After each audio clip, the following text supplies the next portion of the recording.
How you on Afro Atheist Islam? African atheist live.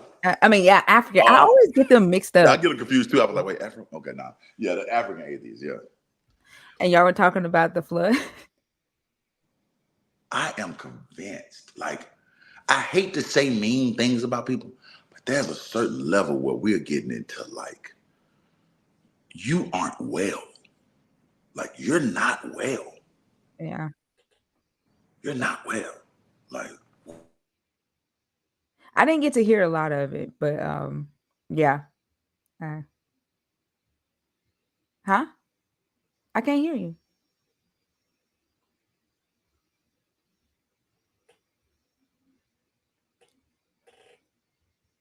Are you talking to us? that's my mama. She calling. She was Oh, calling to okay. check me after I that. She was was like, like, what happened? I Huh? was checking to see if that level of stupidity wore you out. I didn't get to hear. I didn't get to hear a lot of it, but yeah. Oh my God. Oh my God. And then when like it trips me out. First off, hey everybody in the chat in the audience, what's up? Welcome back. This is episode 5? Five, I think. Episode 5, and we're on Genesis 6. But we're catching up talking about a live that Bash was on just on with African atheists, and they were discussing the flood story. Oddly enough, which is what we're going to discuss today. Yeah. But I heard them talking about Enoch, and it was like even Enoch, even the book of Enoch says such and such, and I'm like, why do Gene they refer? splicing. Yes, like why do they refer to that? Gene splicing. Not like Gene, they brought up gene splicing. the dinosaurs. This is the dinosaurs died in the flood. But dinosaurs were because the Nephilim was splicing genes of other animals. And they got this from Enoch. Enoch.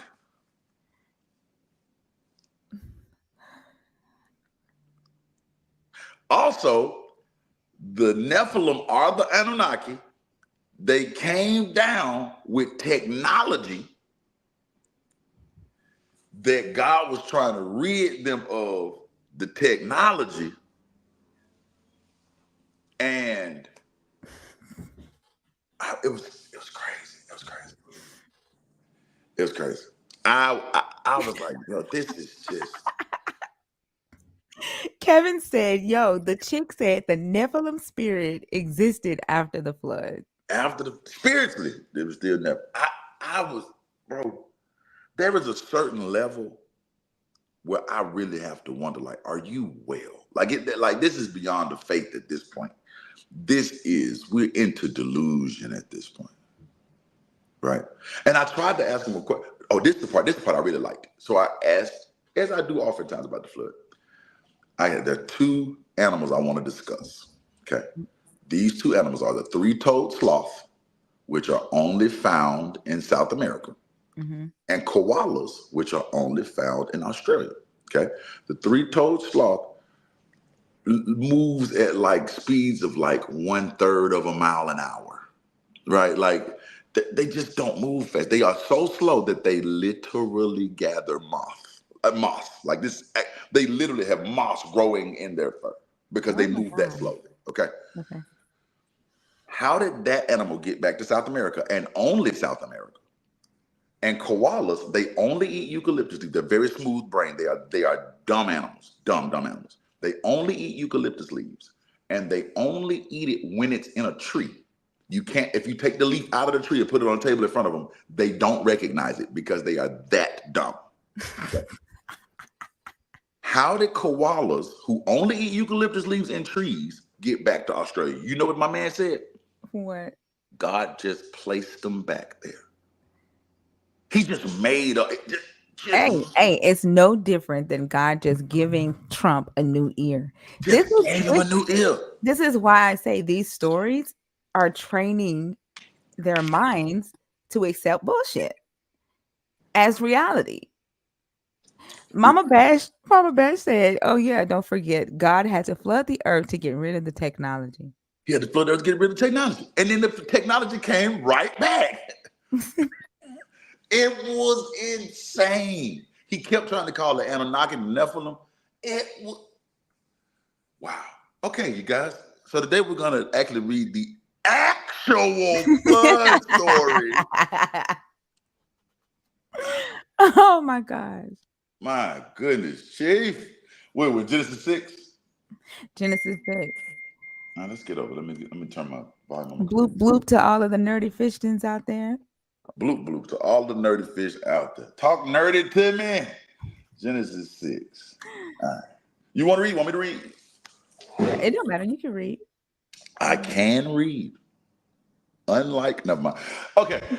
And it came to pass when men began to multiply on the face of the earth, and daughters were born unto them, that the sons of God saw the daughters of men, that they were fair, and they took them wives of all which they chose. And the Lord said, my spirit shall not always strive with man, for that he also is flesh, yet his days shall be 120 years. There were giants in the earth in those days, and also after that, when the sons of God came in unto the daughters of men, and they bare children to them. The same became mighty men which were of old, men of renown. And God saw that the wickedness of man was great in the earth, and that every imagination of the thoughts of his heart was only evil continually. And it repented the Lord that he had made man on the earth, and it grieved him at his heart. And the Lord said, I will destroy man, whom I have created from the face of the earth, both man and beast, and the creeping thing, and the fowls of the air, for it repented me that I have made them. But Noah found grace in the eyes of the Lord. These are the generations of Noah.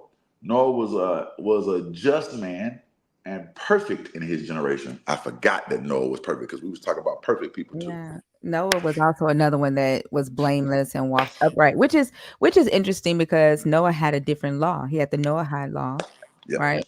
Yep. And in his law, it wasn't a thou shalt not worship any other god before me. That wasn't a part of the Noahide laws. Oh, Um, so it's interesting that he was listed as blameless and walking upright, right? yep. Yep. Yeah. Okay. So, but I forget we were listed perfect people because I was talking about how Job was perfect, how damn it, Job was perfect, how Elizabeth and Zachariah were perfect. How I say Enoch was perfect. I forgot Noah. Anyway, all right. So Noah begot three sons: Shem, Ham, Japheth, or Japheth. The earth was corrupt before God, and the earth was filled with violence. And God looked upon the earth, and behold, it was corrupt, for all flesh had corrupted his way upon the earth. I want to make sure. Okay, what I want us to pay real close attention to when we're reading this is how many times these verses repeat. Mhm.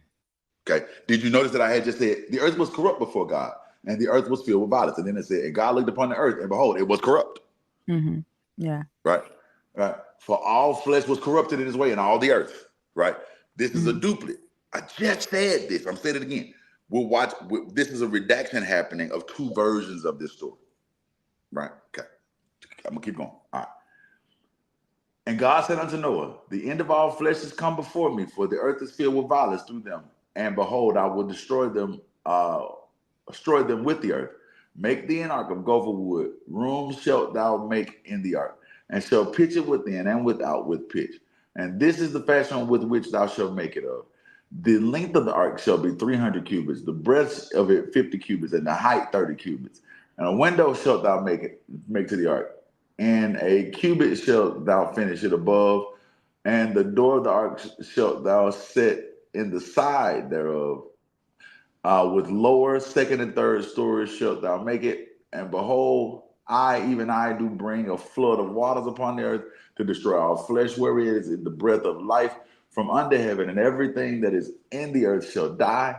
But with thee I will establish my covenant, and thou shalt come into the ark, thou and thy sons, and thy wife, and thy sons' wives with thee.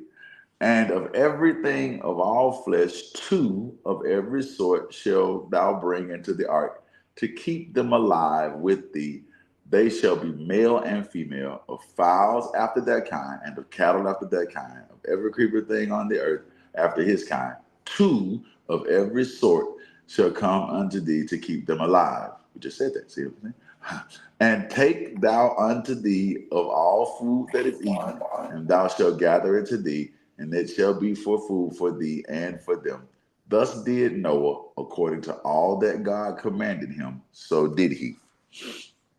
That's the end of the chapter.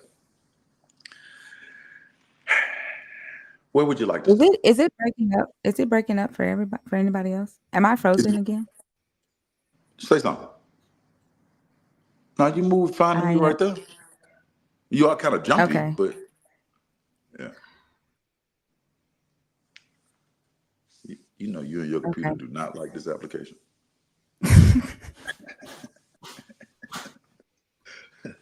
I guess I don't know. I don't know what's going on. But okay. But it So did give your thumb a whole page on TikTok, and I love that. I know I love Barnabas for that. I feel special. I feel famous now since there's a page named Thinker's Thumb. I Yeah, love yeah. Barnabas for that. Yeah. Um okay, so we can start at the beginning. Somebody asked in the comments, what does fair mean? And I used to think that fair meant like the color of their skin, but it Mm-hmm, literally just means that they were beautiful, mm-hmm, right? mm-hmm. Okay. So I guess we can start at the beginning, and the main question is, who were the sons of God? And we hear the Hebrew Israelites trying to convince people that the sons of God were the sons of Seth. Mm, mm. I never heard that. They come on my live and they say it all the time that it couldn't have been angels, it wasn't other gods, so it was humans, and it had to be the sons of Seth, and that was just the way um, that the writer portrayed that lineage. There is some contention on, there is some, I would say, debate on who the sons of gods are. You have the angels, right? Yeah, You have the other gods, yeah. and then you have the sons of Seth. Um, so what do you think about who do you think that the sons of God are? I personally, the term there is just B'nai Elohim, and when I think the B'nai Elohim is the B'nai Elohim, which are the underlings of El, right? Mhm. I've always used it that way, and the reason that I see it that way is because later on when El divides the nations amongst the sons of God, he gives them people, Right. Yeah. right? So I've always looked at it as the B'nai Elohim for that reason. Yeah. Me too. Um, but so I did a little bit of research on the sons of Seth, and it says that assumptions are not always detrimental to an interpreter's argument. Advocates of the line of Seth of the South view assume that the identity of the sons of God in Genesis 6 should be determined from its context before appealing to Job or Jude, because there are some people who say that Job and Jude say that the sons of God are the fallen angels who had sex with women. Okay, Um, it says this view holds that the sons of God refers to the descendants of Seth, while the daughters of men refers to the descendants of Cain. okay, In other words, the righteous line of Seth intermarried with the unrighteous line of Cain, resulting in the corruption of society. And that's what the Hebrew Israelites were trying to tell us okay, on our okay, life. okay. I can see what they mean by that. I, I I can see what they mean by that. Maybe, yeah. But why not just destroy Cain's children? Right. Well, and then I thought I thought Cain's kids were like exiled. Yeah, yeah. But I mean, maybe they mixed up as they got out into the world. I guess that could happen, right? Because Cain's kids, like Tubal Cain was working. That was like maybe they mixed somewhere in the world. I guess that could happen. But why not just destroy Cain's kids Yeah. if that's the problem, right? Yeah. Also, Yeah. this is a lot of incest. It's getting real freaky. This is a 69 guy, bro. This is a real 69 guy. I think it's just their way of trying to hide the fact that, this God came from a pantheon of gods. Yes. Like, there's no other explanation that they can give because King James basically made all the gods in this book one God. Yes. Yeah. And that conflation began way before King James, but King James was definitely, he slapped some mustard on it. Yeah, yeah. But just the fact that we even conflated El with Yahweh in and of itself is just like, okay, I see what you did there. You know what I'm saying? Like, but coming from this pantheon of, I guess it's really because this is henotheism. Yeah, so yeah, coming from this pantheon of gods, kind of like dwindling it down to one god, maybe four gods, but three of them make up one god, and then there's Satan, which is a god. So maybe two gods. I don't know. I don't know how many gods there are in Christianity. Let me just say that. It's a lot. It's a lot of gods. Yeah, but so I just think the sons of God is the pantheon, and like, what would cause them to create a different species if it's just humans having sex with humans, just because one set of humans is considered sinful and the other set is considered righteous. You know what I'm saying? Like, what would cause them to make giants? I know, because I know when I was saved, I one time made. Never mind. The point is, we didn't make no giants. Is what I'm saying. She wasn't saved, but I met her on ChristianMingle.com, and her name was Come Get Psalms. Her name was Come Get Psalms, and I knew she wasn't saved when I read that, but I said, never mind, never mind. Go ahead. Go ahead. I ain't gonna tell you that. I'm tired of talking about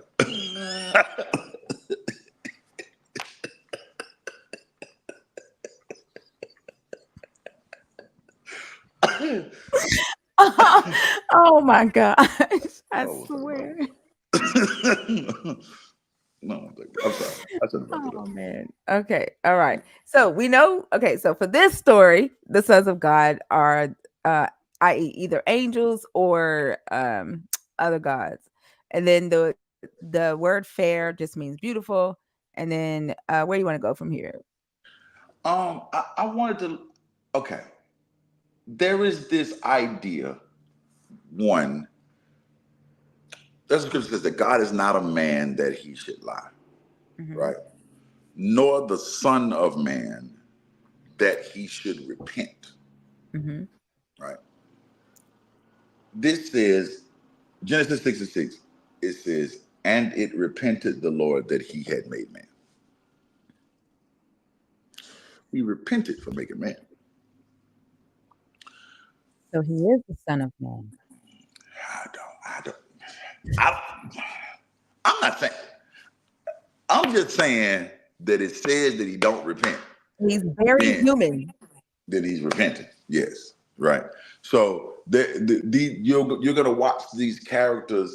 That as we keep reading the book, you're gonna realize that the what God knows changes, what he has access to changes, where he is changes, his foreknowledge changes, he forgets some things. You get, and I want to make sure that we're paying attention to that. As I mean, we only read a chapter or two at a time, but the more we get through the book, just watch how this morphs. Right, God repents right here in Genesis 6:6. Right? He was sorry that he ever made man, meaning that he didn't expect this to happen. Right? He couldn't have expected this to happen. Otherwise, he wouldn't be sorry about it. Didn't make sense for him to be sorry about something that he knew was going to happen. Right? Mhm. Um, and his answer to I don't know who he was repenting to. He was repenting to himself, I guess. He was sorry to himself that he did. I don't know. So he repented that he made man, right? And this had gone all to shit in his mind. Like, this was just a horrible idea in his head.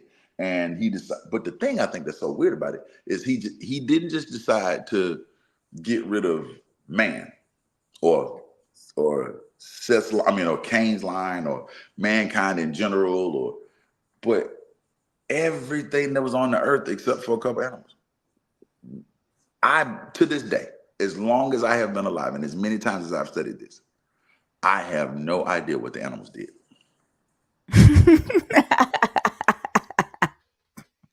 I don't understand. Like Like, I why don't did? know why.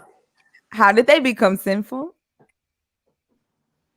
I have no. I don't know what killing the animals was going to help. I don't know what. I just and I don't think I've ever even read a commentary that like helped. It doesn't make Wasn't sense. it after the flood that he gave Noah permission to start eating the animals as meat? Yep. Yep. So I have no clue. And it would be so like it seemed like if you wanted to start eating meat, you should have started eating meat before the flood, cause you ain't got but two animals. You get Mm-hmm. what I'm saying? So if I kill one of them, we fucked. That species gone. You get what I'm saying? Like that was out. But we're gonna talk about it. Actually does give us a little bit of an explanation as to why that happens later. But also keep in mind, I want to make sure I read these last couple verses one more time. Okay. And of everything of all flesh, two of every sort shalt thou bring into the ark to keep them alive with thee. They shall be male and female, of the fowls after their kind, of the cattle after their kind, of every creeping thing on earth after his kind. Two of every sort shall come unto thee to keep them alive. And take thou unto thee all the food that is eaten, blah, blah, blah, blah, blah. Thus did Noah. Okay. Think about what I'm saying. Thus did Noah, according to all that God commanded him, so did he. So at the end of this chapter, Noah has gathered two of every animal, Mm-hmm. right? This is already done. He's gathered how many? Two. Two. I want to make sure that Mhm. we keep that in our head. And he's already done this. Okay? This is over. He's Mhm. done this. Okay? All right. Anything else you want to say about this chapter? So also, like, one of the main things that people question is whether God gave other people an opportunity to like repent before this is happening. So this would have been the time that we would see Noah actually say, "Hey, a flood is coming," right? If Yeah, God had warned I people, heard that when I was a kid too. yeah, Did you but he hear that? don't. But do you remember people telling you that when you was a kid Yeah, that he mhm, preached for 120 years that the flood was yeah. coming? Mhm. I It ain't said lying. for like yeah, but it's it did say he preached for 120 years. Last episode, remember the names of the sons? And it Yeah, was saying that I think Methuselah, no, Enoch's name meant um preacher or yeah. and it was saying that Dedicated is what it really Enoch, meant. Yeah. yeah, it was saying that Enoch preached about the flood for 400 years Mm. because of what his name meant. Um but when I grew up, we were taught that Noah preached for the and told the people to repent for 120 years. But there's nowhere in this text anywhere that says that God warned the people. Yeah. But although I think it's in Peter that I think in Peter they call him a preacher of righteousness in this generation. Or is it Peter that says it? Call Somewhere who? in the New Testament it says Noah. that Noah was a preacher of righteousness. I don't remember Peter said that. Let me see. Hold on. Let me see if I can find it. Yep, second Peter 2:5. And spared not the old world, but saved Noah, the eighth person, a preacher of righteousness. So was he saying that he was a okay? Say that. Read that part again. Was he saying he was a preacher of righteousness before the flood or after the flood? Maybe it was a preacher of righteousness after the flood. Maybe that's what it was. Yeah, but it says this. I'm reading the context so we know what we're talking about because that starts with an and. Okay. For if God, this is Second Peter 2:4. For if God spared not the angels that sinned, but cast them down to hell and delivered them into chains of darkness to be reserved unto judgment, and spared not the old world, but saved Noah, the eighth person, a preacher of righteousness, bringing in the flood upon the world of the ungodly. Okay, so he was So saying he was a preacher of righteousness before. I'm guessing, yeah, because it says Yeah, bringing in the flood. yeah. Yeah. And then, but Noah, so he got the Noahide laws after the flood, though, right? Not before. There were no laws No laws that. before the flood. Yeah. Okay. So how was he? How was he considered righteous? Maybe he's a preacher of righteousness after the flood, but maybe they saying Maybe God spared him and then he became a preacher of righteousness. Maybe I don't know. I don't know. But that's the only way it could possibly, because I don't see him preaching prior to this. Yeah, me either. Yeah, and I don't see that God told him to preach prior to this. Yeah, no, that's what I'm saying. Like nobody else was warned about this. So how can they say that God is a fair and just God? Could at least warn the nigga. That's crazy. Yeah. Okay. So that was one of the things that I wanted to bring up. And then have we talked? We kind of went a little bit further down. The angels having sex with humans. Okay. Okay. Go So the other day when we was on live with Lords and Lords was talking about the feet, and I played a video that I had done in February of last year. Oh, was it this year? February of this year, where I was talking about what feet means in the Bible in some instances, right? And it was talking about where Isaiah saw the seraphim, and he was saying two wings cover their face, face. Yeah. and then two wings cover their feet. Mm-hmm. And he was talking about their middle body, and then he said they use two wings to fly, right? Mm-hmm. Mm-hmm. So if the feet is their middle body, Mm-hmm. that means that angels have penises. Clearly, they got penises. You can't make without them. Right. They So came in unto the daughters of women. That's what it say. yeah, but remember, like, okay, so on the live when we were asking these questions, a lot of them say that their bodies changed, that they took on a different form, like they gave up their natural form and took on like the human form in Okay. order to. That's what some Christians believe. It like to me, it doesn't make sense, but that's what they believe because they were saying that well, like, do angels procreate in heaven? Um, Probably. I don't know. Do they have sex in heaven? I don't know what they do. I don't know how they do Because this. Jesus didn't say they don't have sex in heaven. He just said they ain't married. I mean, they could probably be bumping the ground and in heaven, just not married. Because it ain't a sin to have sex outside of marriage unless you are married and you're not having sex with somebody who's not your wife. Yeah, but that yeah, I guess that's true because I guess you could have sex with a prostitute. Huh? I don't know. Well, do they only have to? Is it only not a sin if they have sex with a prostitute? Is that the It's not only a one? sin either way. I don't think, but I think the problem is like, okay, if you met a prostitute, she's a prostitute, right? So no one's expecting her to be a virgin later on, Mm-hmm, right? But if you have sex with somebody that's not a harlot, mm-hmm. then I'm setting her up to get stoned later on. Wait, so if she let's say she was married, I mean let's say she was not a virgin. Wait, hold on. That means that every woman that had sex with a man, regardless if it was grape, right? That means that Right. she was automatically she belonged to that man Yes. as a concubine, though, not a wife.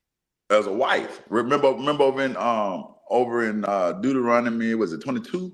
That if she consented and was not married, or no, even if she didn't consent, I'll take that, I'm sorry. If she didn't consent and was not married, like already betrothed to somebody or married, That's if then she that was a man, virgin, though, right? yes, Yeah, yes. but like, okay, so how does a woman become a concubine and not a wife? A concubine is a slave. Right. But still, how does she become a concubine and not a wife? Like if she's a slave and she's a virgin, Yeah. She can be a right? concubine. Right. So she's a slave. She's not gonna be my wife. She's a slave. Right. So Right. What she's I'm never saying, like, and okay, let's say she's a free person, right? She's a not free an person. Israelite. She's a Yeah. free person, I don't right? think a free woman could be a concubine. I don't think so. No, what I'm saying, okay, in society, Hmm. right? You have a free person who's not an Israelite. She would if she had sex with a Israelite, right? And she was not a virgin already. Let's say an Israelite had sex with a non-Israelite woman who was not a virgin already. would he have to marry her, or would he have to make her a concubine, or is it just he's having sex with a woman and that's not a sin? You see what I I'm have saying? no clue. I literally have no clue. I do not know a law about that. So I don't know. Maybe we'll Because run into they had wives and concubines, and it wasn't a sin for a man to sleep with another man's concubine. right. It was a sin for a man to sleep with another man's wife. Mhm. Yeah. I don't if she was not a slave to him, I don't know what concubinage would be. So the only way I really understand concubines is I'm sleeping with my slave. Yeah, no, I get that. But how did what I'm saying is how did one become if like as far as virginity goes, Mhm. right? Because the law basically says if a young girl is a virgin and a man takes her virginity, he has to pay the father and marry Mhm. her, right? Mhm. And if he did that to two, three, four, five, six, seven young girls, then he would have six, seven, eight, nine wives, Mhm. right? Mhm. Um, if a man sold his daughter into slavery, Mhm. right? An Israelite sold his daughter into slavery and she lost her virginity as a Israelite slave girl, Mhm. then she would not be a wife, Mhm. she would be a concubine, Right. right? And Right. so if a Israelite had sex with a Israelite slave girl who is a concubine, then that's not a sin because Not the at all. only Right. sin was for them to have was for them to Sleep with sleep a with man wife. another man's wife, right? Right. And but here's the kicker. Adultery was supposed to be for like both of them, right? Like man and woman. No. Like they both get like they both got I stoned. could commit adultery with you, but I can't. Me sleep with somebody else's concubine, not adultery. Me sleep with another girl, not adultery. It's only If you it's sleep only with adultery if you're married. yeah, that's what I'm saying. No, like Oh yeah, okay. if the man sleeps with another man's wife, Yes, that's adultery. yes, And he was supposed to get stoned. yes, Right. So that's how adultery worked in that sense. So yes. that's why I'm saying like it really wasn't any law that says sex is bad, sex is sin. It was the virginity because that was tied to their wealth, to the father's wealth. Yeah, And then it was the vow of getting married, like yeah. the commitment, and then Right. not Yeah. breaking that commitment, and then not coveting your somebody's spouse. Yes. So that's where the sins came in, but not necessarily just having sex Right. was a sin. So Right. that's why I'm saying, like, when Jesus says that there's no marriage in heaven, it doesn't necessarily mean there's no sex in heaven. You see what I'm saying? Facts. I can see that. Yeah. Yeah. I can see that. Yeah. So the angels probably did bump and grind in heaven, and which would make sense why they had wings to cover their feet, to cover their middle part, because they Yeah. did have scrotums and vajayjays. Yeah. Yeah. Okay. All right. Yeah. Because I've been trying Freaky, to figure out like how in the hell did angels have sex with humans? freaky ass angels, man. Freaky ass angels. And they got to be very genetically similar to human beings. Yeah. Yeah. Freaky ass angels, bro. That's Because weird. but the concept of angel, when did this concept of angels even become a thing? Like the concept of angels mimicking human anatomy is a later Roman Greco or Greek idea, right? It wasn't originally ancient Israel. I haven't read much on this. I can't say. I don't know. I haven't read much on it. I don't really read much into angels. Never really found them all that. Because Ezekiel's will, like I mean, the like the angels with all the many eyes and Yeah, the but rolling back and forth. here's my problem with angels. Period. Angels don't make sense to me. First off, let me go back and say none of this makes sense to me. But angels really don't make sense to me. Yeah. What Right. are angels for? What are they for? If God is everywhere, he shouldn't need them, right? Yeah, Yeah. like the whole idea of angels is just like what? What do they do? Like what? How do you minister to an all powerful thing? Right? Like what does it? What can an angel do for you? right? Like, why would they need bodies at all? One, Mhm. because if by chance they were just like there to sing, then they could just be flying mouths, I guess, or maybe voices in God's head, or right, like there seems to be no reason for angels to have anatomy, and from how I understand, they're just ministers, right? Like they, but what do they do for God? Like, do they bring him grapes? Why would they bring him grapes? He's everywhere, right? Like, I don't know. Yeah. But I used to think because of the angel with all the eyes, like the explanation about the angel with all the eyes. Have you seen that drawing? yeah, Where, so I used to think that that's how God was all knowing, because the because their angel, eyes like are. God would send out the angel with all the eyes, and they would report back to God, and that's what made God all knowing, was because he had like things that he would send out and that was watching humans. I thought the angels was Yeah, I reporting get, back to God. but then then are you omnipresent? Like how you could like I can't That's be what would make him everywhere. omnipresent, because the angels would be everywhere. Like he Also, hadn't. he's not omnipresent, but he got some No, people everywhere. that's what I used to think. Yeah, Okay, I guess I don't this no. it's the Yeah, only thing that would okay, make him. okay. I guess that could work. That could work. None of that makes sense to me. Let me just go ahead and tell the truth. But I guess, yeah. Michael Eyes says would many will pray for your fall while he will pray for your rise. what? Who? Okay, well that's cool. Yeah, That I that's guess. that's a thing to say, Michael. That is definitely a sentence. That is a sentence, and I want you to know that you have said a thing, and that's cool. Yeah, yeah, but yeah. Protect you, but why would What you we see? have it's a weird audience today, I must say. I love this for us. I love this for us. Messengers of Yahweh, angels. What can they do for you? Protect you. Try to help you. Yah's orders. But protect. God is everywhere. God is not everywhere. But you know what you know what my topic tonight is gonna be about on the live? One, like I want to know, why does the devil show up more than God?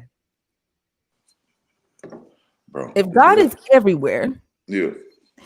right? Why does the devil show up more than God? Like, they know when the devil shows up And when he moved. and when he moves. But why is it that they have to have so many reasons why God don't show up? That's just really crazy. I don't Yeah. know. And I think I might add the angels in there, because what do they do? And What what do does he need they? them for if he's every Angels got a weird case. Why are they around? why are they around? Why are they around? To fuck human women. They Wow. have feet, Certified lover boys. 69 Certified gods. pedophiles. It was 70 of Certified them. pedophiles. Look, it was 70 of them minus Yahweh. 69 They became gods. 69 gods. Freaky ass angel owes 69 gods. 69 gods. Wow. Angels got a weird case. Why are they around? So it said God Wow. needed a secret service. One time for Kendrick Lamar. Wow. They not like us. They are not like us. Wow. Mm, Yeah. But mm. I Okay. definitely got to know, because, Wow. yeah. Wow. Can we read this next chapter? Just so that we, because I feel like I'm gonna have to go back to it if we Yeah. wait till next. Yeah. Go Well, come ahead. back to chapter 6. Okay. Yeah. Chapter Definitely. 7. Yeah. Ladies and gentlemen, the flood. And the Lord said unto Noah, come thou and all thy house into the ark. For thee I have seen righteous before me in this generation. Of every clean beast thou shalt take to thee by sevens, the male and his female. Wait, what? Did you catch this? It was true just a minute ago, was it not? Not only was it two, but he was done doing it, and then God calls him into the ark.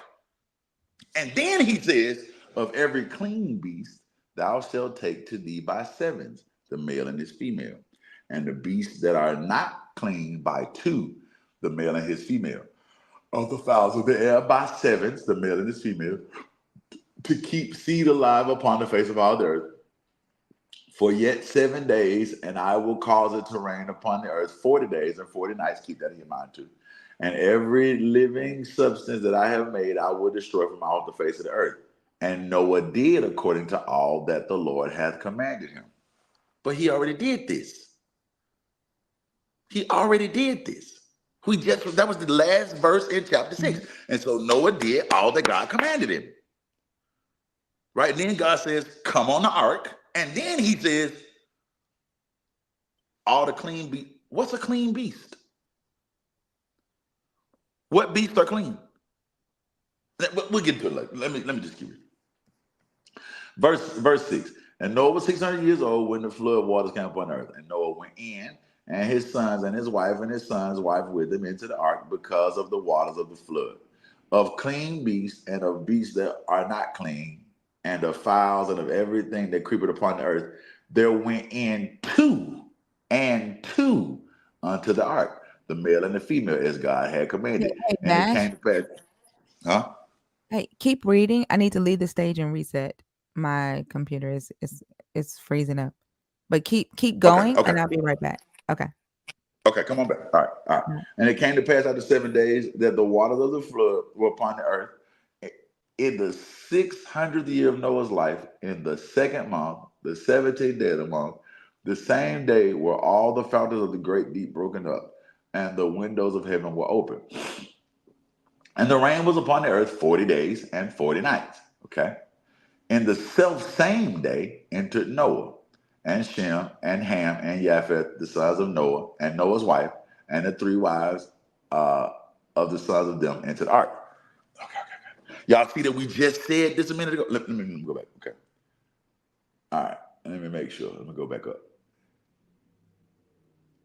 Damn, it just said to him. Okay, back in verse 7 it says, and Noah went in, and his sons, and his wife, and his son's wife with him into the ark because of the waters of the flood. Right? We just read this 7 and 7. Y'all stick with me. Wait till she get back. But 7 and 7. Did y'all notice this? That in 7 and 7 it says Noah and all his kids and all his kids' wives and his wife got on the ark. Read that. All right. Then down here it says, 7 and 13. In the self same day entered Noah and Shem and Ham and Japheth, the sons of Noah, and Noah's wife, and the three wives of them went into the ark. We just said this, okay? They and every beast after his kind, all the cattle of every kind, of every creeping thing that creepeth upon the earth after his kind, of every fowl after his kind, of every bird after his sort. We just said this a couple verses earlier. We just read, wait. Oh, verse 7 and 8 of clean beasts and of beasts that are not clean and of fowls and of everything that creep upon earth that when it we just said this. Okay. Again, I want y'all to notice that this is the redaction of two versions of this story being put together, which is why we keep repeating ourselves. Go back down. Okay. 7:15. And they went unto Noah into the ark, two and two of all flesh. Now we just said seven. Now we back to two. Two and two of all flesh, wherein is the breath of life. And they that went in male and female of all flesh, as God commanded him, and the Lord shut the door. And the flood was 40 days upon the earth, and the waters increased, and bare up the ark, and it was lifted up above the earth. And the waters prevailed, and were increased greatly upon the earth, and the ark was upon the face of the waters. We just said this 2 verses in a row. We're saying the same thing. Just keep this in mind. And the waters prevailed exceedingly upon the earth, and went all above the high hills that were under the whole heaven were covered. 15 cubits upward did the waters prevail, and the mountains were covered. Okay. And all flesh died that moved upon the earth, both the fowl and the cattle and the beast and of every creeping thing that creepeth upon the earth, and every man, all in whose nostrils was the breath of life, of all that was in the dry land died.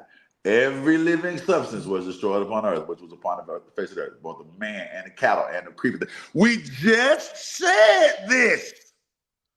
Okay. And every living substance was destroyed, which was upon the face of the earth, both man and cattle and creeping things, and fowl of the heaven, and they were destroyed from the earth. And Noah only remained alive, and they were with him that were on the ark. and the waters prevailed upon the earth 150 days.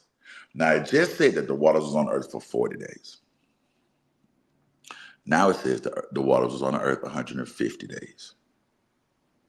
It just said that go get me 2. Now it's saying bring me 7. Then it go back to bring me 2. Okay. But this is because this is a redaction of 2 versions of this story. Y'all know I love to talk about the JEDP. Y'all know that's what I like. That's the type shit I'm on. Pour that in my fucking cup, right? We're seeing a priestly source make its claims here. All of a sudden, of all the, keep in mind, I'm asking, what's a clean beast? When have we declared a beast to be clean or unclean? How would Noah know what a clean beast is? There is no declaration of what's clean or unclean. We haven't read anything about an animal being clean or unclean. Right? You back? Yes. Yeah. Okay. Did you hear? You didn't hear none of that, did you? No. Okay. But go ahead. I'm with you. Okay. I just finished the chapter. Okay. Okay. All right. What is there anything you wanted to speak about in the chapter before I get cranked? No, go ahead. Okay. So here we're seeing a priestly source and I want to say priestly source, and I want to think the other one is Deuteronomic. But they are bumping heads with each other. One hand, God says, bring me every animal 2 by 2. Noah goes and gets every animal 2 by 2. And Noah did all that the Lord required. Then God said, okay, good, come on the ark. And so they get on the ark, and then God says, bring me 7 animals of clean beasts. What's a clean beast? I don't know. What did they consider the clean beast? Well, we don't find out what a clean beast is until Leviticus. How would Noah have known what a clean beast is? That's true. He wouldn't have known that, right? This is the priestly source saying, "Hey, you're gonna need something to sacrifice when this is over. Bring me," because the first thing Noah does when he gets off the ark, sacrifice. Mm-hmm. God made no mention that he's supposed to have to sacrifice. Come out, right? This is the priestly source working his way. Hey, bring me some sacrifice, right? Keep in mind, Noah couldn't even eat meat yet. Right. You get what I'm saying? So this is the priestly source working in their ideology. Because the question would be, well, wait, they only eating stuff out of trees. God didn't tell them, right? They only eat stuff out of trees. Why would he sacrifice anything? Right? Yeah. Okay. Why would he sacrifice an animal? They're only eating food out of trees. But the priestly source working his way in, right? Bring me clean animals. These are for sacrifice. What? Priestly source. Right, and they are trying their best to work in the reason for sacrifice, because this is how they eat. This is how the priests eat. So they're trying to establish, hey man, yeah, a righteous man in all his generations, and this is what he did. Right, same thing true about the story of Job, but we'll get there later. But a righteous man in all his generations, this is how he did it. You need to be like that, right? Bring me sacrifices, right? So God calls him on the boat, then puts him off the boat to go gather 6 more pairs of every. Do you know how? Okay. That's a lot of animals. That's a lot of animals. Okay. 6 more pairs. He got to go do that again. Then it says they got on the boat and God, you see all these things. Okay. But isn't it a total of 8 pairs altogether, though? Isn't it 8? Because he said take with you 7 pairs, right, of every kind of clean animal, male and female, and then 1 pair of every kind of unclean animal, male and female. So it's 8 pairs total. Well, no, like let's say it's a clean animal, like a sheep, clean animal. That's a clean. No, let's say it's a clean animal, like a sheep. I got 7 pairs of sheep. Right, so that's 14 sheep in all, and then 1 pair of, like, let's say, was not clean alligators. Those are unclean animals, right? So 1 pair of alligators. Oh, okay. 7 pair of sheep, right? Oh, okay. I get it. Okay. Okay. But if I count the pair he already brought before he got on the boat, before he said seven, then Mhm. yes, you're right. Now there are 8 pairs of clean animals and 2 pairs of non-clean animals, Mhm. because he had already went and got a pair of everything. So say the story, right? But then God puts him back off the boat, go get 7 pair of 1 pair. Then it says everybody got on the boat. Then it says again, everybody got on the boat. Then it says, and God destroyed everything. And then it says again, and God destroyed everything. Because we're running 2 versions of this story side by side, right? Mhm. These sources are trying to, then it says the rain was on the earth for 40 days. Then it says the rain was on the earth 150 days. How long was the goddamn, no, how long was the rain on the earth, man? Was it 40 days? Was it 150 days? Right.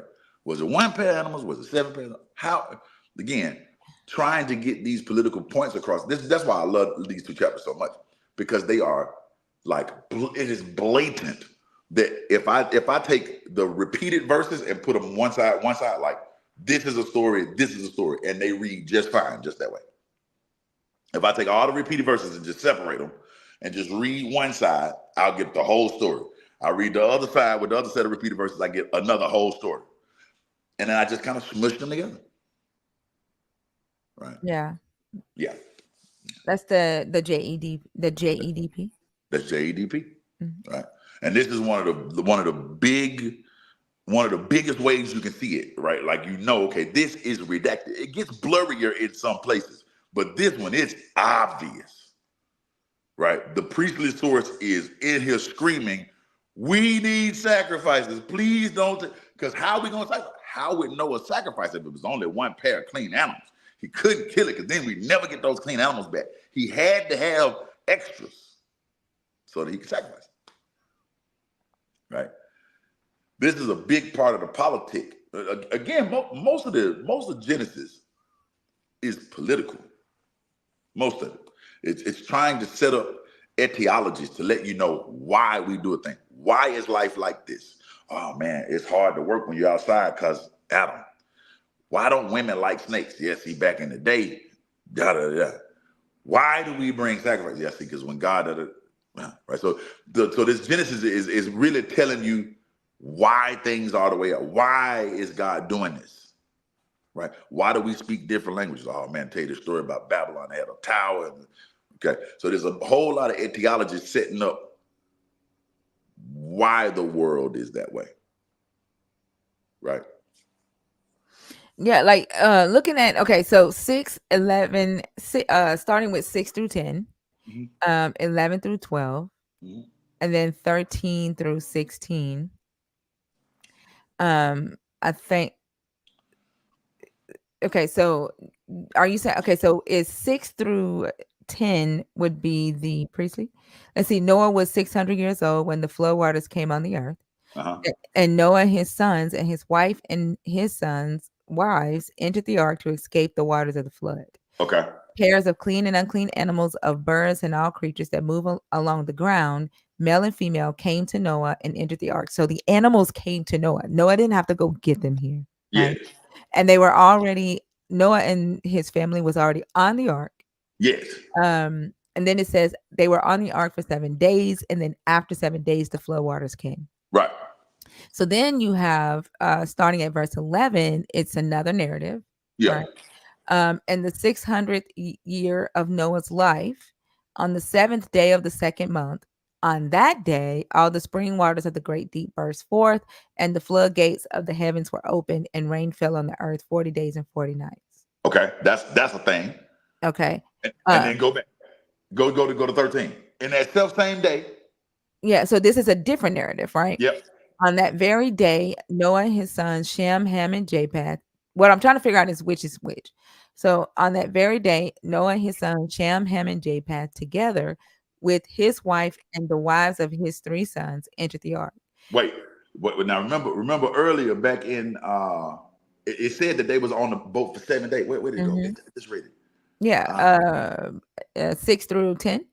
Yeah, they was already on the boat for 7 days. Yeah. Right here it says, no, on that day. They just got on the boat. Yeah. But then, if you go back to verse 1, they was already on the fucking boat. Yeah. You feel And me? then Noah went and got the animals, but in the narrative from 6 to 10, the animals came to Noah. Came to him, Yeah. right? Okay. Mm-hmm. So these are two versions of this story slapped on top of each other, right? One of them is pushing for the sacrifice. The other Mm-hmm. one is just telling you the etiology of, what happened in the flood, Yeah, right? I think it's interesting though. Like in the third one, starting with verse 19, the animals were wild. Did you see that? Like on that very day, Noah, his sons, Shem, Ham, and Japheth, together with his wife and the wives of his three sons, entered the ark. They had with them every wild animal according to its kind, all livestock according to their kinds, every creature that moves along the ground according to its kind, and every bird according to its kind, everything with wings. Pairs of all creatures that have the breath of life in them came to Noah and entered the ark. The animals going in were male and female of every living thing, as God commanded Noah. Then the Lord shut them in. So, like, Huh? you see how it's different. Like this time, it's wild animals. Yeah, yeah. Yeah. Again, two completely different stories, two completely different traditions that we're kind of putting together. But what were their messages? Is like what I'm trying to figure out. So The like, the the I know you're saying like the priestly uh narrative was to explain the sacrifices. Like Yes, this is to why set you have sacrifice. to pay us for the sacrifices. Why Yes, you have to buy the the sacrifice. the But other narrative is just about getting rid of sin. Okay, the purpose of this whole story is how do you deal with sin? yeah, I guess what I'm trying to figure out is why their why they wrote it differently, if that makes sense. That's what Well, I'm saying. we know the reason Yeah, I'm why the saying priestly. so the priests think you deal with sin with sacrifice.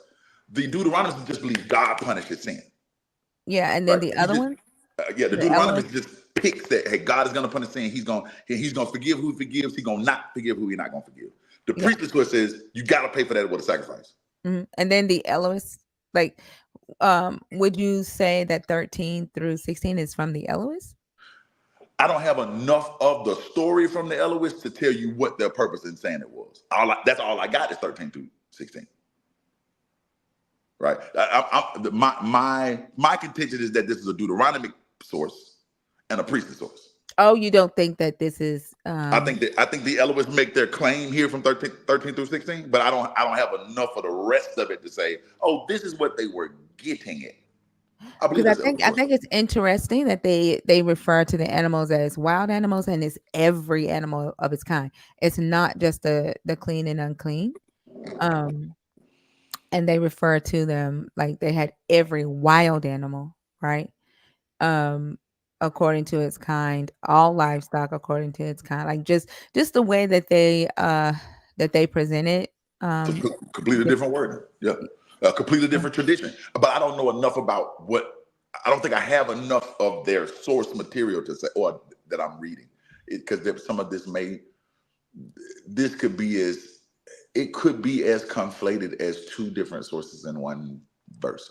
Right. But the way I'm dividing it in the way I see it, mm-hmm. I don't have enough of the Elohist source to say, hey, this is what the Elohists were getting at. This seems more like a Deuteronomic versus a priestly source, too, Like in you my feel like opinion. all of this is Deuteronomy, and priestly, and not Yahweh is Elois.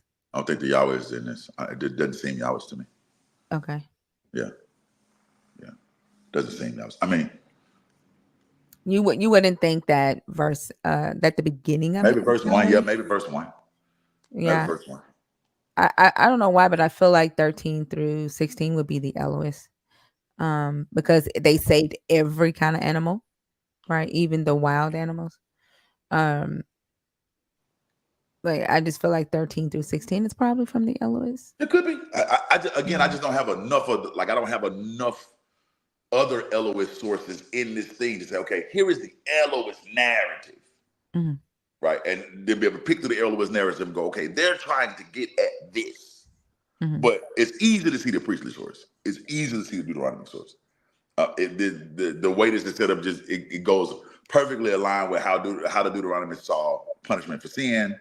How the Deuteronomy were very much about how God would spare you if you were righteous.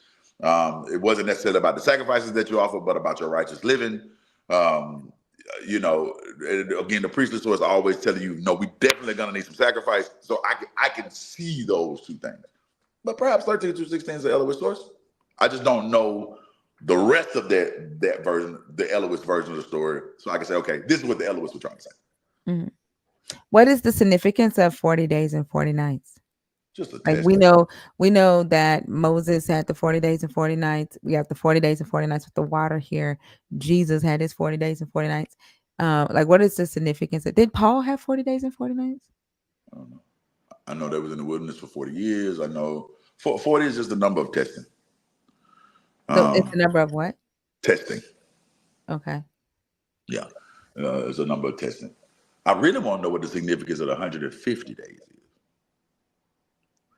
is. Have you seen that number throughout any other narratives in the book? I know 120 is used a lot. The That's 40 is used a lot. 7 is used a lot. Have you seen 150?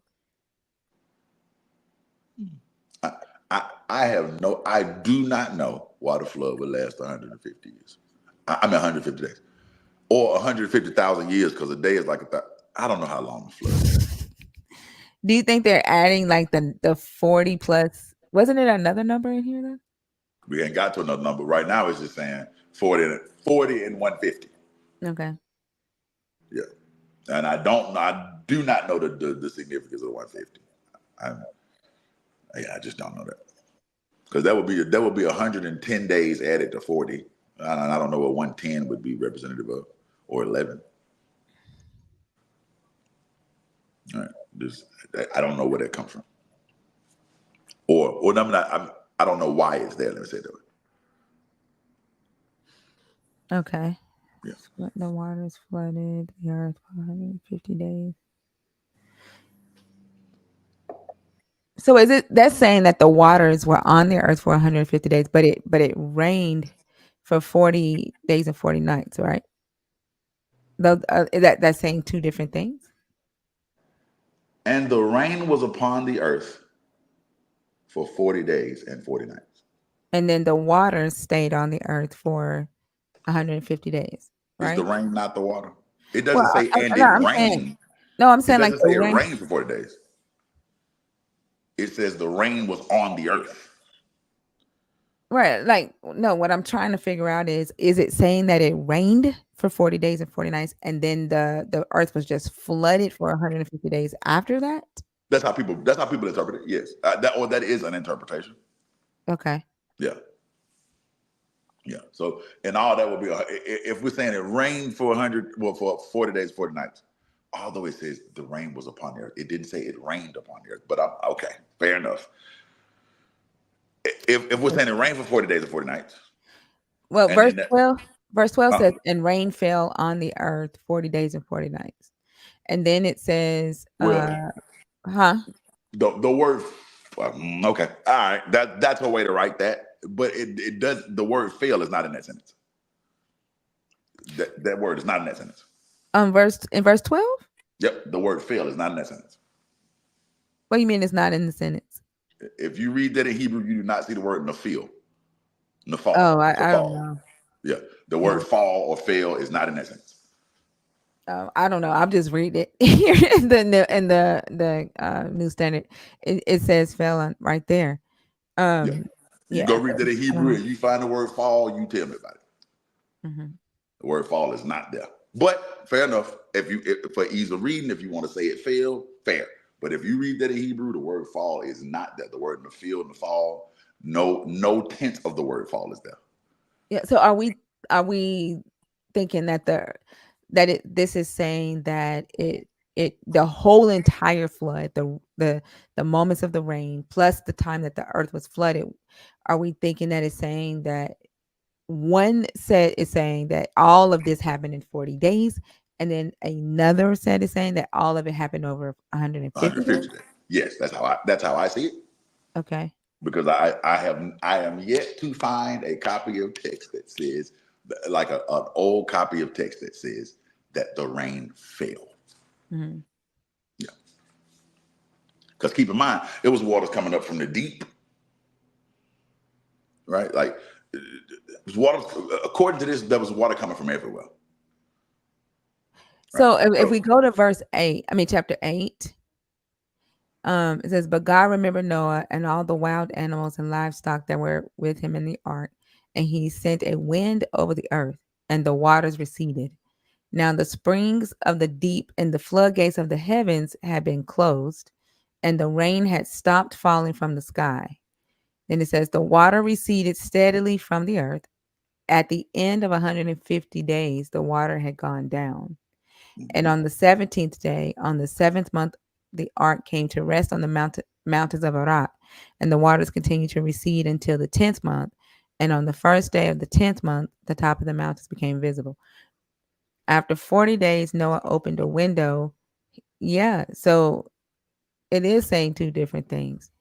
It says, verse 6 says, after 40 days, Noah opened a window he had made in the ark and sent out a raven, and he kept flying back and forth until the water had dried up from the earth. Then he sent out a dove to see if the water had receded from the surface of the ground. But the dove could find nowhere to perch because there was water all over the surface of the earth.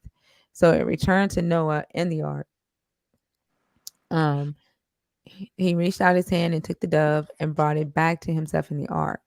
He waited 7 more days and again sent out the dove from the ark. When the dove returned to him in the evening, there in its beak was a so so it is saying that.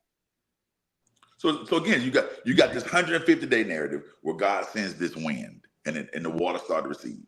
Then you got this 40-day narrative where after the end of 40 days, he sends out this dove, Hmm. right? Then wait 7 days to send out the dove. Hmm. Okay, all right. So at best, in the second version of the narrative with the dove, you have 54 days, Hmm. right? You got the 40 days plus the 7 days when he sent the dove out the first time, and then 7 days after that. So Hmm. I got 14 days plus 40. I got 54 days right there. In the version above it, though, I've got this 150-day narrative where God sends out this wind and the waters recede, right? But that's two separate things. Yeah, Yeah, yeah, I see it. Yeah. yeah, two separate things, right?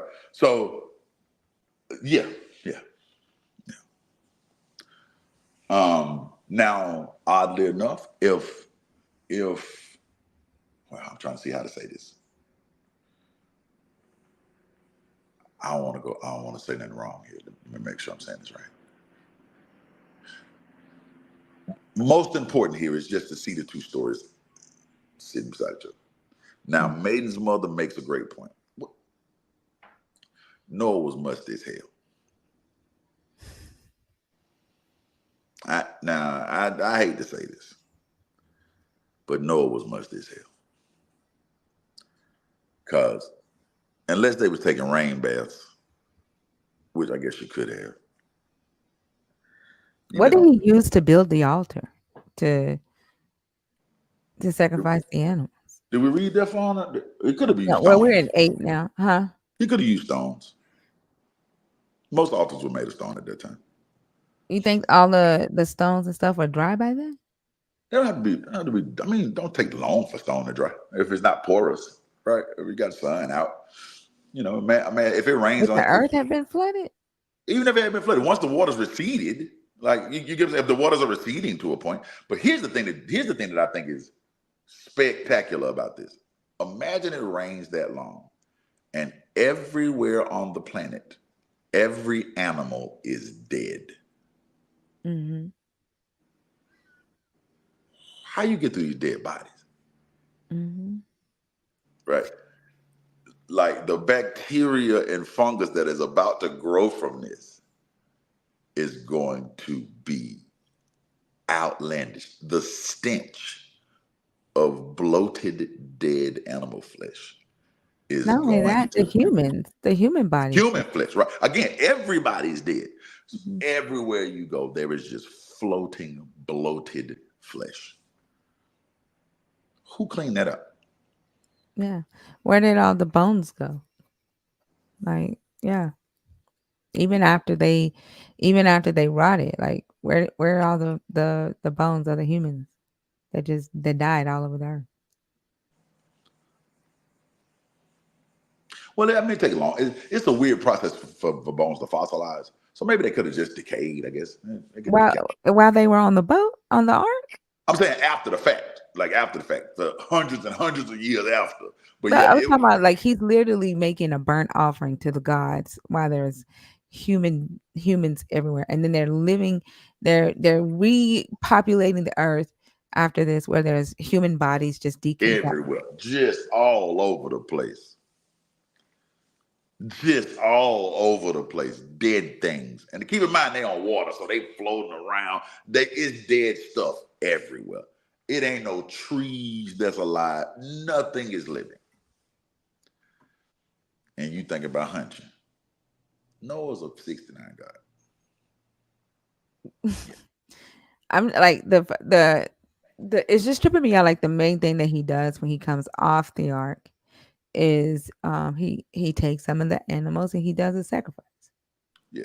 Like that's the first thing that he does when he comes off the ark. Like I don't see how anybody could read this and and think that this actually happened. Clearly somebody does. Clearly someone does. We just had a whole powwow about how this actually happened. Actually happened.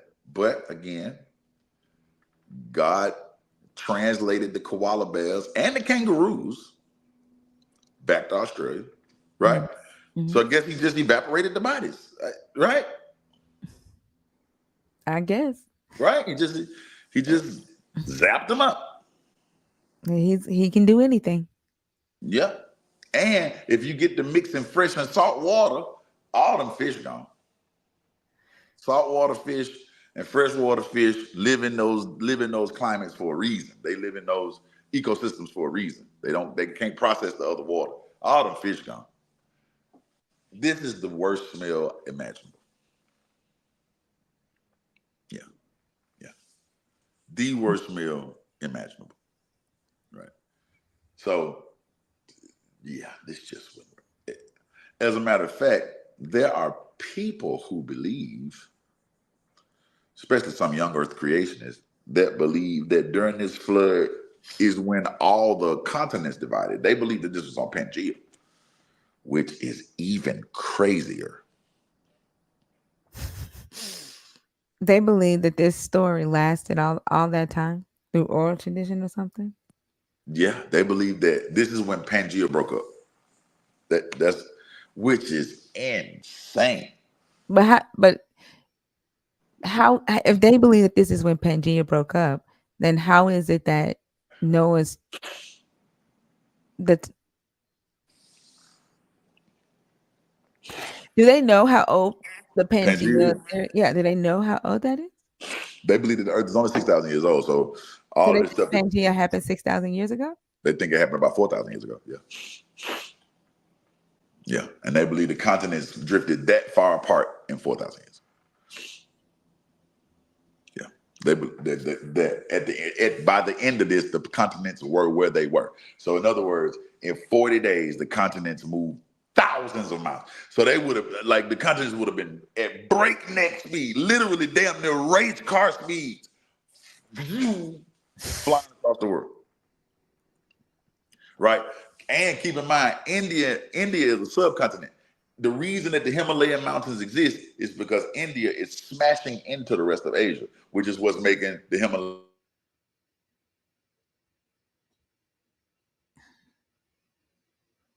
Yeah, so the reason that because India is smashing into the Asian continent, so that means India just wow just ran into Asia, right? It's just insane. It's just literally insane. Yeah. I don't get it.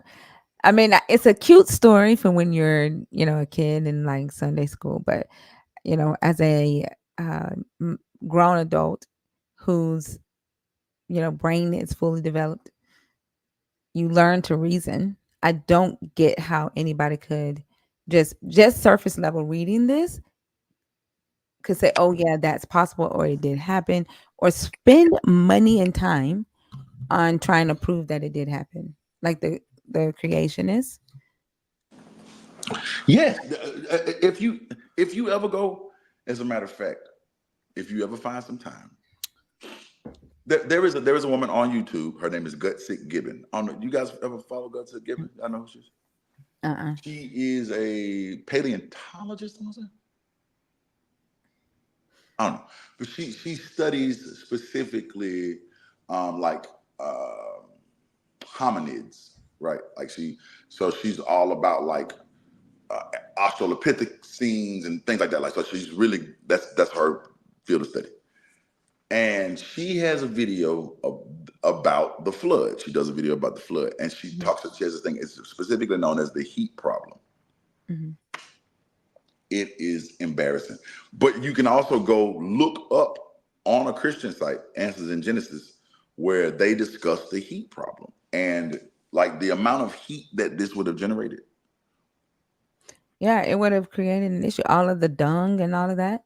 Just the Uh, heat from the water, just the energy from all that water being released, just the heat mhm. energy from that would have Yeah, melted the earth. The yeah. earth would be goo, right? Well, And there's no way to get wouldn't rid of the the heat. animals' dung also add to the heat It issue? wouldn't even been no animals. If this rain had failed, it wouldn't have been an animal around. The heat from just the rain release would have Mhm. evaporated everything. Like there would be no crust of the earth. Mhm. Like this is impossible in every possible facet. There would have been no crust of earth for an animal to lay down. Mhm. But if somehow we could get past the heat, if the animals had made it in the water, right? If the animals had made it in the water, now I got to deal with all that. But none of that is even possible. Like none of that is possible, just from the energy release of heat, just from this amount of water moving.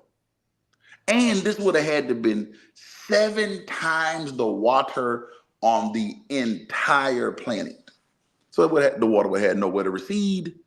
None of this is possible. This is impossible in every facet. Also, if if by chance he just took, like what it says, they took him by kinds, because like we don't even know what a kind is. Just know that scientifically speaking, none of this is possible.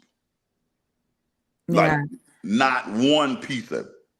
I don't And think you have to. You shouldn't even have to be a scientist to see that this is. I don't know, just like sitting here looking at it.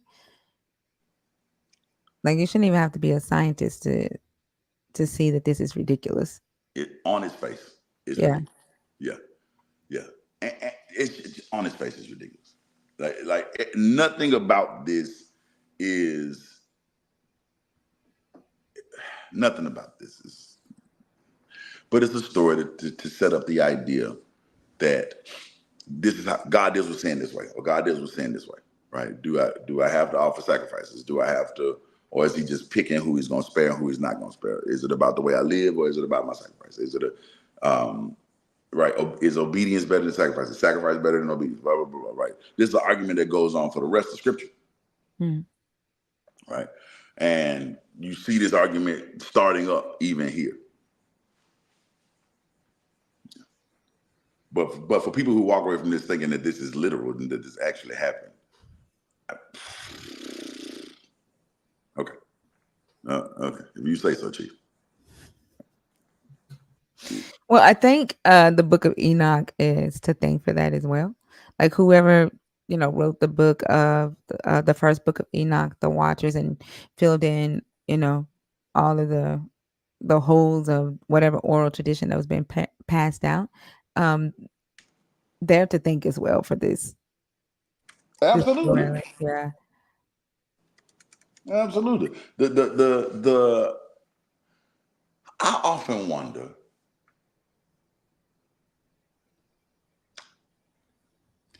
like when they wrote these stories, You just and it could be the case of this either way. Either way. Did people think this was literal at first, or did the original hearers of the story see it as allegorical? They may have, because of, they may have thought that it was, that a true event, and they just added on to it. You know how people sit around the campfire, right? And they Mm-hmm. tell scary stories, and the next time somebody tell that story, it's bigger and better, and then the wolf now has fangs, and they add things to it. They Yeah. probably really thought, um that it was a real thing that happened, but the narrative just grew and grew and grew, and it became more, uh fantastic fan fiction, as time grew on. I'm surprised you hadn't talked more about the Enuma Elish in this, like Talk about what? the Enuma Elish, the older version of the flood story. Gilgamesh in them? Oh, Gilgamesh. I said Enuma Elish. My bad. Yeah. Yeah. No, I was just letting you run. I was getting ready to ask, um about the promise that he made, like after he repented and after he got his first sacrifice, and he's like, that smells really good. Did we read all that? Um, Did we get down to that part? well, we're in 8 now. I think since we're already talking about the flood story, Yeah. I think it it makes sense to go ahead and finish it. 6, Let's go ahead 7, and finish 8. 8. Yeah. Let's go Yeah. ahead and finish. What, Um, what, what when were we, he like said, 12? huh? What were you at, like 12? No, like we already talked about, like when he came off the ark, how he sent the dove out and all that. But down like in 20, I think, We didn't read he that part, is what I'm saying. Did we read this part? no, we I think we talked about it. read to like verse 8. I mean, verse 12. Yeah, Well, but we we talked talked about it. about Okay, it. okay, okay, Yeah, like the okay. rest of it is just, them getting out, them getting off the boat, after the water receded and all that. 'Cause we talked about like how it would be if they got off the boat and everybody would be dead, and like all All the right, foxes and stuff. let me just read it because I want to make sure that we read every word of the Bible. I'm gonna read it real fast. Okay. I think we stopped at verse 12, and he stayed yet another 7 days and sent forth the dove, which returned not again unto him anymore. And it came to pass that in the 601st year, in the first month, the first day of the month, that the waters were dried up off the earth. And Noah removed, the covering of the ark, and looked, and behold, the face of the ground was dry. And in the second month, on the seventh, on the 7 and 20th day of the month, the earth was dry. Well, that's crazy. And it came to pass in the 601st year, in the first month, in the first day, that the waters were dry. And Noah removed, and it was dried up off the earth, right? And Noah removed the covering from the ark and looked, and behold, the face of the ground was dry. That was the first month, the first day of the month, okay?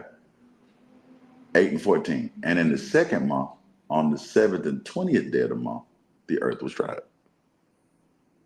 Right? I mean, like right there beside each other, too. Didn't even wait. Okay. So when did it? Never mind. I can't do it. Okay. Well, and God spoke to Noah, saying, "Go forth of the ark, thou and thy wife, and thy sons, and thy wife, and thy sons' wives with thee. Bring forth with thee everything that is with thee of all flesh, both of fowl and cattle, and of every creeping thing that creepeth on earth. And they may breed abundantly in the earth, and be fruitful and multiply upon the earth." And Noah went forth, and his sons and his wife and his sons' wives with him, and every beast and every creeping thing, and every fowl and whatsoever creepeth upon the earth, after their kinds went forth out of the ark. And Noah builded an altar unto the Lord, and took of every clean beast and of every clean fowl, and offered burnt offerings on the altar. And the Lord smelled the sweet savor, and the Lord said in his heart, "I will not again curse the ground any more for man's sake, for the imagination of man's heart is evil from his youth. Neither will I again smite any more every living thing as I have done. While the earth remaineth, seed time and harvest, cold and heat, and summer and winter, and day and night shall not cease." Okay. Just want to make sure we read that. Yeah. Okay. All right. So after he smells the thing. He gives this promise, right? And this is, I was asking with Cain how he cursed the ground. He cursed the ground with Adam. He curses the ground again with Cain, and then here he says that he'll never again curse the ground because of humans, right? After they give the first, Noah gives this first sacrifice Mm. to God, and he's like, "Oh, that smells good." Yeah. And he's like, "I'm sorry, I'm never going to do anything like this again. I'm never going to curse the ground because of humans ever again." And Mm. then he says that humans' hearts are evil from childhood, and that he will never destroy all living creatures as he has done before. And so Christians take that to say, well, like when you say, well, he's saying that he's going to destroy the earth with hellfire. It's like, well, he said that he would never do it again with water. It doesn't say Yeah. that. It doesn't say It what. doesn't say that at all. Um, and when he gives, like, as long as the earth endures seed time and harvest, he's saying that as long as there is an earth, when you plant, you're going to be able to harvest, right? Mm. Yeah. Cold and heat, you're going to be able to count on the cold and the heat, the summer and the winter, the day and the night will never cease. Like, it's, I'm never going to do it again. That's what he Yeah. said. Where do we get that he said that he would never do it again with water? Why did he um make the promise to never curse the ground again because of humans, when we see in the rest of the Bible that he does? Like, that's a punishment, because the Israelites saw agriculture, success in agriculture, the reaping and the harvesting, as a sign that they were inside the will of God, Will of that God. success, right? Yep. But he Okay. says that he'll never do that again. And then he says that humans are evil From from childhood, yeah. Even though right? he had just saved, that was why he had the flood in the first place, was because of that. Right. Right. He has this revelation afterwards, after they make the first sacrifice, and he's like, "Oh, I love the way that smells." And then Yeah. he has this revelation. Like, it's very human to me. Um, and again, this is just, to me, the writer. This just says that the whoever wrote this is writing from their perspective, and what they believe, or what Yeah. they would say a God would say, after something like that. You know what I'm saying? Like, it's just very human here. Yes. Let me, and again, keep in mind these are several traditions, and I don't. We're gonna actually read this chapter next time, so I won't read the whole chapter. But they get the idea about specifically water from chapter 9. Right now, keep in mind what you just read in chapter 8. That says, "I will not destroy the earth this way anymore. Right? I Mhm, won't curse the land, and I won't destroy all the flesh off the earth." Right. But then over in chapter 9, it says, when he put the bow in the clouds, "I do set my bow in the clouds, and it shall be for a token of a covenant between me and the earth. And it shall come to pass when I bring a cloud over the earth that the bow shall be seen in the cloud, and I will mhm, remember my covenant, which is between me and you and every living creature on the earth. And the waters shall no more become a flood to destroy all flesh." mhm. Right. Yeah, So but it that says the waters shall not. But that, it doesn't mean that he's saying that he won't ever destroy flesh. Um, like, right. you know what The I'm first saying? time He he said said, that he, I won't destroy all flesh at all. yeah, Right. yeah, But I'm saying they get that whole idea about it just being with water from the next chapter. Because again, these are two separate traditions. mhm, Right. One of them is saying, "I'm not going to destroy the earth this way. I'm not going to destroy all flesh off the earth anymore. I'm not going to do that." mhm, And the next tradition it says, "Oh, I'm just not going to flood the earth anymore." Right. mhm, So this leaves room for somebody to say, "Oh, well, yeah, he's not going to flood the earth anymore. He's going to burn it this time." Right. But it's two separate traditions. mhm. Yeah. Yeah, I don't know why. Like, I see what you're saying, like where they get that from, but I still don't think that he's saying that. Oh, I might do it, just not with water. I don't get that from verse 9, but I see how they would have. Yeah. Yeah, Yeah. yeah. Yeah. I mean, from chapter 9. Yeah, because you know how people are going to weasel whatever they want to weasel into it. So they have to be able to explain. Um, they have to be able to explain why this is happening later on, why they're getting this burning up with fire later on. If he Mhm, promised not to destroy the earth, or if he just promised not to destroy everybody on earth, right? So you get really, really picky and minutiae when you get to, "Oh, I won't do it with water. I won't flood the earth anymore." mhm, Although in chapter 8, he says, I'm not going to destroy everybody off the earth anymore." You get what I'm saying? mhm. Yeah. But they jump to chapter 9 and say, "Oh, he said not going to do it with water." Mhm. Yeah, and you can see the two different narratives there, right? Like, he Mm-hmm. says it twice. Once is the covenant, the second one, the rainbow. Like, he says, I established my covenant with you. Never again all life be destroyed by the waters of a flood. Never Mhm. again will there be a flood to destroy the earth. And then he says, and God said, this is the sign of the covenant I am making between me and you and every living creature with you, a covenant for all generations to come. Like it's he's saying the same thing back to Mhm. back. And Mhm. God said to Noah, and God said, like it doesn't change. Um, Mhm.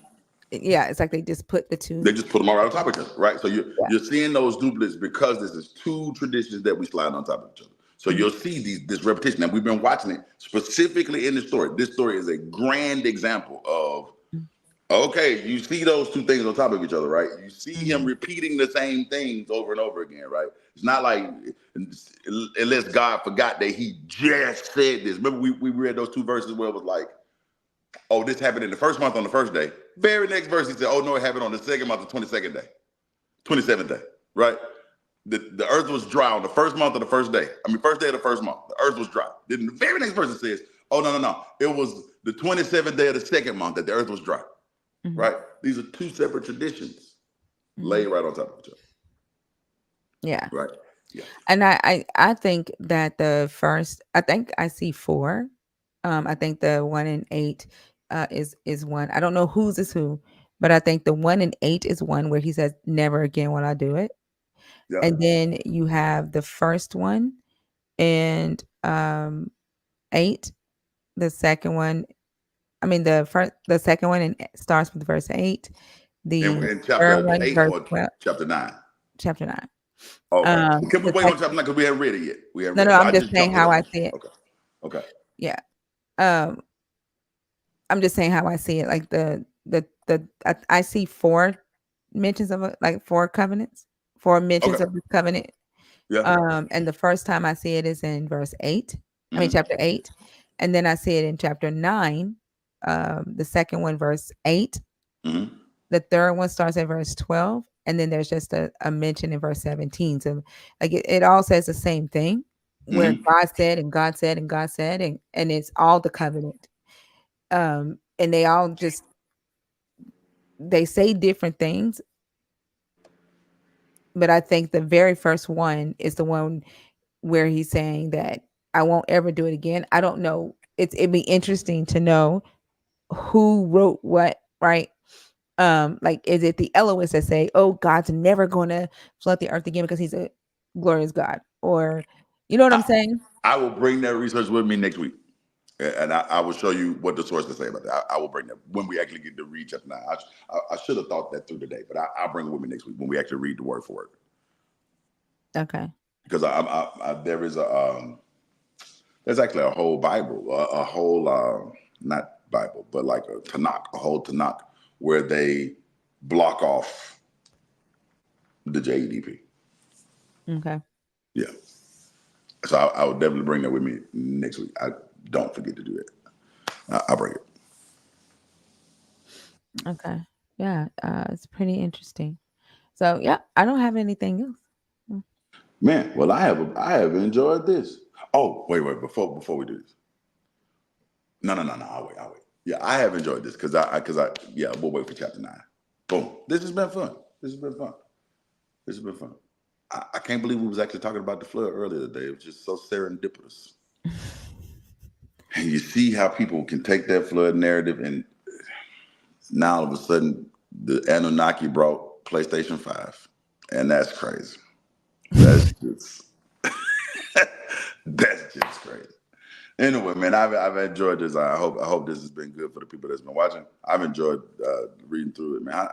Anything else you need to say? Egypt never had a flood story, and I was